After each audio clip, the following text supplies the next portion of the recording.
নমস্কার বন্ধুরা, আপনাদের সকলকে আমার চ্যানেলে স্বাগতম। ঘরের ঠাকুর শ্রীরামচন্দ্র শ্রীমতী কিরণবালা মজুমদারের লেখা আমি বেশ কদিন যাবৎ পাঠ করছি।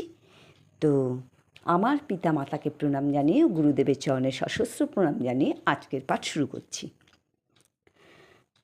ঠাকুরের শরীর আরও দিন দুই এরকমই চলল।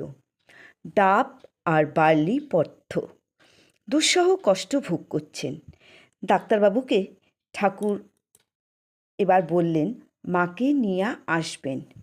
ডাক্তারবাবু তার স্ত্রী এবং শালী যশোদা দিদিকে ঘণ্টাখানেকের মধ্যে নিয়ে এলেন। তারা এলে অত্যন্ত অসুস্থতা সত্ত্বেও স্বাভাবিক সুরেই ঠাকুর ডাক্তারবাবুর স্ত্রীকে বললেন, মা, আপনার গোপাল কেমন আছে? তারে কার কাছে রাইখা আসলেন? তিনি বললেন, বাবা, গোপাল ভালোই আছেন। তার বাল্য সেবা করিয়ে এসেছি, খেলার জিনিস দিয়ে এসেছি। গোপাল খেলছে। গোপাল যেন মূর্তি নয়, জীবন্ত শিশু। খাওয়া, তারপর খেলা। এবার মা নিশ্চিন্ত। তারা দুই বোনের ঠাকুরের পায়ে হাত বুলিয়ে দিলেন। তবু তিনি একটু শারীরিক স্বস্তি হয় তাতে। ঠাকুর বললেন, মায়েরা যখন আসছেন এখন আমি শান্তি পামু। কেউ এলেই তার কুশল সংবাদ নেওয়া আর তার সঙ্গে দু এক কথা বলা, এর ব্যতীত ঠাকুরের কখনো হতো না। এর ব্যতিক্রম ঠাকুরের কখনোই হতো না। এমনকি একরকম সাংঘাতিক অসুস্থতার মধ্যেও ব্যতিক্রম হলো না। আচরণে তিনি সম্পূর্ণ গৃহী। সৌজন্যে কোথাও এতটুকু ত্রুটি নেই। স্ত্রীলোকের বিশেষ মর্যাদা তিনি সর্বদাই দিতেন। মা ছাড়া অন্য কোনো নামে তিনি কাউকে ডাকতেন না। যশোদা দিদিকে ঠাকুর বললেন, মা, বাড়ির ভেতরে যান, মার কাছে থাইক্কা চাবি নিয়া কোথায় কি আছে নিয়া সকলে ভাগ কইরা প্রসাদ পান। প্রসাদ না পাইয়া যাইবেন না। এইটাই সকলের আপন বাড়ি মনে করবেন। নিজের হাতে নিয়া থুইয়া খান। কতবারই মনে হয়েছে প্রচলিত ঠাকুর গোসাই বাড়িতে এসে থাকলে দু একদিন পরেই গৃহস্থ আর আনন্দ পান না এতটুকু, বরং ব্যতিব্যস্ত হয়। ঠাকুর কিন্তু পাকা গৃহী, সর্বদা গৃহস্থের কল্যাণ, গৃহস্থের সুবিধা, এরই দিকে তার নজর।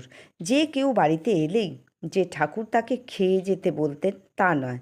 তাকে যে গৃহকর্তা অসুবিধায় পড়বে তা কি ঠাকুরকে বুঝিয়ে দিতে হবে? কিন্তু মাঝে মাঝে ঠাকুর দুই একজনকে থাকতে বলতেন, প্রসাদ গ্রহণ করতে বলতেন, আর এমনভাবেই বলতেন যে তারা বাইরের লোক বলে মনে হতো না। সেদিনও যশোদা দিদি বাড়ির অনেক কাজকর্ম নিজেই করে নিলেন। মনে হলো আমরা গৃহস্থের সাহায্য করার আর একজন অন্তরঙ্গ মানুষ পেলাম। আত্মীয়ের মতোই তার আচরণ। বিকেলে ঠাকুরের অবস্থা একটু ভালো। ডাক্তার দাশগুপ্ত তার প্রস্রাব পরীক্ষা করে নিয়ে এলেন।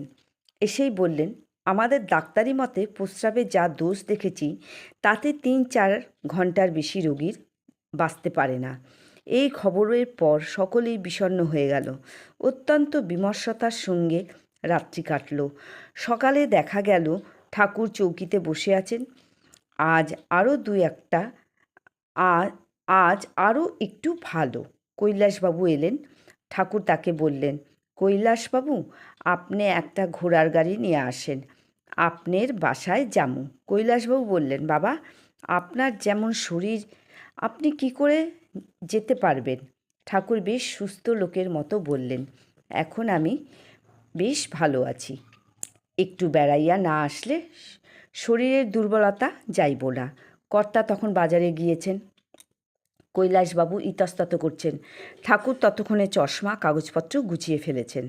তার জিনিসপত্র বলতে একটা ছোট পুটুলি, তাতে রুমাল, ন্যাকড়া জড়ানো কাপড়ের পাড়, কাগজ, খাতা, পেন্সিল, লাল রঙের আয়ুর্বেদীয় নস্যি আর নানা রকমের হোমিওপ্যাথিক ওষুধ।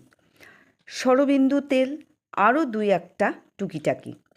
ঠাকুর এই অসুস্থ অবস্থায় বেরোচ্ছেন দেখে তাকে অনেক অনুনয় করে বললাম তিনি যেন বাড়ি ছেড়ে না যান। তিনি বললেন, মা, কোনো চিন্তা কইরেন না, আমার এখন মরণ নাই, মরুম না, সব কিছু দেখাই মরুম। একটু ঘুইরা আবার আপনার এখানে আসুম। তার কথার সুর শুনে মনে হলো তিনি হয়তো আমাদের কোনো অন্যায় আচরণ দেখেছেন আর তাতে বিরক্তও হয়েছেন। এমনভাবে তো তিনি কখনো কথা বলেন না। বেরোতে বারণ করার সাহস নেই। ইতিমধ্যে কর্তা বাজার থেকে ফিরেছেন। তো বন্ধুরা, আজকে এই পর্যন্ত। পরের দিন ঠিক পর থেকে পাঠ করব। আর আমার ভুল ত্রুটিগুলি আপনারা আপনাদের নিজ গুণে ক্ষমা করে দেবেন। নমস্কার।